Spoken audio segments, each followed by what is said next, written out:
Gregorian Calendar, 5 Fast Facts You Need to Know. The 434th anniversary of the introduction of the Gregorian calendar is being celebrated with a Google Doodle on October 4, 2016.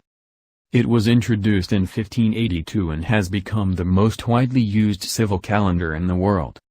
Here's what you need to know about the calendar. 1. It is named for Pope Gregory XIII, who introduced it as a refinement of the Julian calendar. Pope Gregory XIII is the namesake of the calendar, after he called together a committee to refine the Julian calendar, which was in place at the time, according to the religious news service. In 1582, Pope Gregory XIII promoted the use of a calendar originally calculated by an Italian astronomer, Aloysius Lilius, and tweaked by a Jesuit mathematician, Christopher Clavius. The calendar's innovation was to shave just under 11 minutes off the year, making it 365 days, 5 hours, 10 minutes and 48 seconds long. That is offset by the addition of 1 day every 4 years, in years divisible by 4, with the exception of century years, unless they are divisible by 400. According to History.com, the original goal of the calendar was to change the date of Easter. In 1582, when Pope Gregory XIII introduced his Gregorian calendar, Europe adhered to the Julian calendar, first implemented by Julius Caesar in 46 BC. Since the Roman emperor system miscalculated the length of the solar year by 11 minutes, the calendar had since fallen out of sync with the seasons, the website says. This concerned Gregory because it meant that Easter, traditionally observed on March 21, fell further away from the spring equinox with each passing year. 2. The adoption of the calendar faced some resistance, including from Protestants and landlords. The calendar was initially opposed by some, including Protestants who were worried it was a trick to get them to convert to Catholicism, and landlords who thought they were being cheated out of a week of rent, according to the religious news service. History.com explains why it took so long for everyone to catch on. Though Pope Gregory's papal bull reforming the calendar had no power beyond the Catholic Church, Catholic countries, including Spain, Portugal and Italy, swiftly adopted the new system for their civil affairs. European Protestants, however, largely rejected the change because of its ties to the papacy, fearing it was an attempt to silence their movement. It wasn't until 1700 that Protestant Germany switched over, and England held out until 1752. Orthodox countries clung to the Julian calendar until even later, and their national churches have never embraced Gregory's reforms. Some say rioters took to the streets in Britain when the calendar was put in place, demanding they get their 11 days back from the government, according to History.com. 3. The Gregorian calendar includes a leap day, a system that dates back to ancient times. The Gregorian calendar improved and kept the leap day system, which dated back to ancient Rome and Greece. The leap day occurs to keep our calendar in sync with the Earth's rotation around the Sun.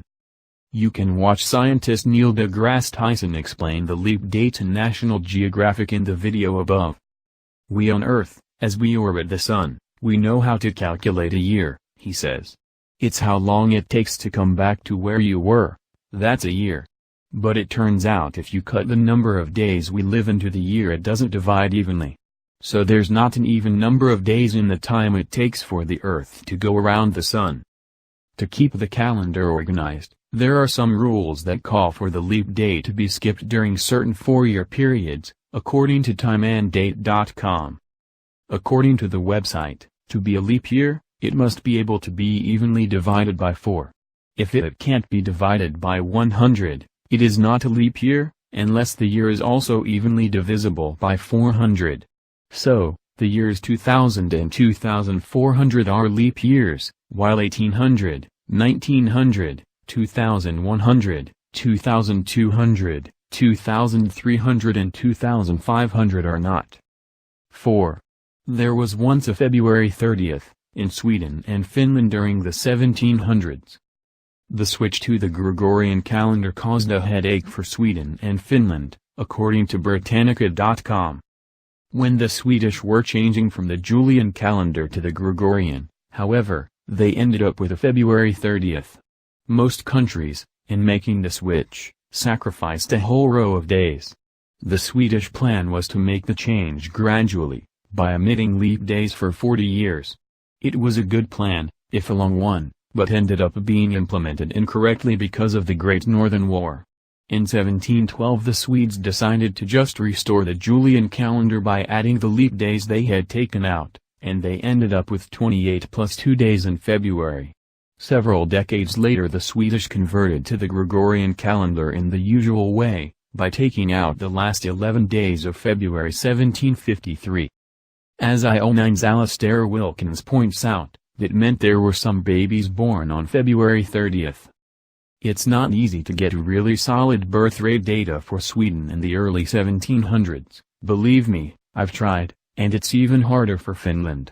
But my guess would be that there were probably between 100 and 200 babies born in Sweden and Finland on February 30, 1712, Wilkins writes. That's 100 to 200 people who, no matter how long they lived, never got to celebrate so much as their first birthday, which makes those born on February 29 look positively spoiled for birthdays by comparison. 5. Several attempts to reform the calendar have failed. There have been several attempts made to reform the Gregorian calendar over the centuries since it was introduced, but all have failed, according to Stratfor.com, a global intelligence company which analyzed the geopolitics of the calendar in 2014. Today, the Gregorian calendar's shortcomings have translated into substantial losses in productivity for businesses in the form of extra federal vacation days for employees, business quarters of different sizes and imperfect year-on-year fiscal comparisons. The lack of consistency across each calendar year has also created difficulties in financial forecasting for many companies. Reform attempts have not been confined to hobbyists, advocates and academics. In 1954, the UN took up the question of calendar reform at the request of India, which argued that the Gregorian calendar creates an inadequate system for economic and business-related activities. Among the listed grievances were quarters and half-years of unequal size, which make business calculations and forecasts difficult, inconsistency in the occurrence of specific days, which has the potential of interfering with recurring business and governmental meetings, and the variance in weekday composition across any given month or year, which significantly impairs comparisons of trade volume since transactions typically fluctuate throughout the week. The most recent attempt to reform the calendar was introduced in 2011 by astrophysicist Richard Connecticut Henry, a former NASA employee who is now a Johns Hopkins University professor.